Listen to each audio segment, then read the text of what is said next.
2 Kings chapter 13. In the 23rd year of Joash, son of Ahaziah, king of Judah, Jehoahaz, son of Jehu, became king of Israel in Samaria, and he reigned 17 years.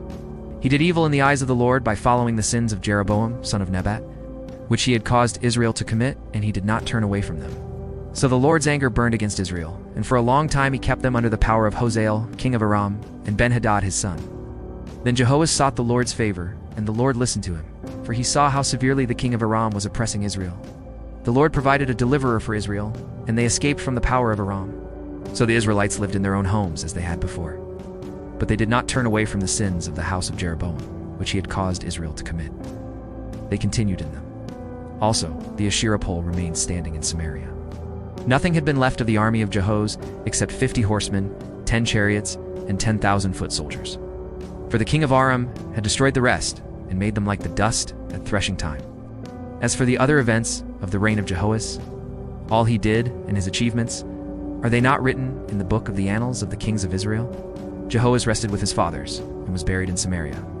And Jehoash his son succeeded him as king. In the 37th year of Joash king of Judah, Jehoash, son of Jehoash, became king of Israel in Samaria, and he reigned 16 years. He did evil in the eyes of the Lord and did not turn away from any of the sins of Jeroboam son of Nebat, which he had caused Israel to commit. He continued in them. As for the other events of the reign of Jehoash, all he did and his achievements, including his war against Amaziah king of Judah, are they not written in the book of the annals of the kings of Israel? Jehoash rested with his fathers, and Jeroboam succeeded him on the throne. Jehoash was buried in Samaria with the kings of Israel. Now Elisha was suffering from the illness from which he died. Jehoash, king of Israel, went down to see him and wept over him. My father, he cried. The chariots and horsemen of Israel, Elisha said. Get a bow and some arrows. And he did so. Take the bow in your hands, he said to the king of Israel. When he had taken it, Elisha put his hands on the king's hands. Open the east window, he said, and he opened it. Shoot, Elisha said, and he shot.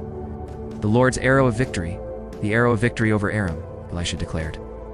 You will completely destroy the Arameans at Aphek. Then he said, take the arrows, and the king took them. Elisha told him, strike the ground.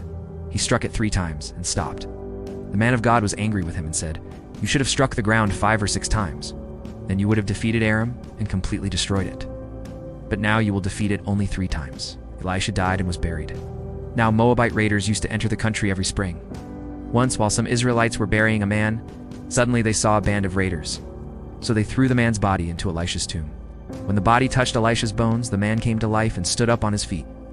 Hazael, king of Aram, oppressed Israel throughout the reign of Jehoahaz. But the Lord was gracious to them and had compassion, and showed concern for them because of his covenant with Abraham, Isaac, and Jacob.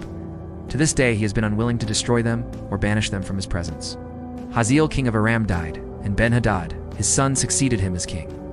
Then Jehoash, son of Jehoahaz, recaptured from Ben-Hadad, son of Hazael, the towns he had taken in battle from his father Jehoash.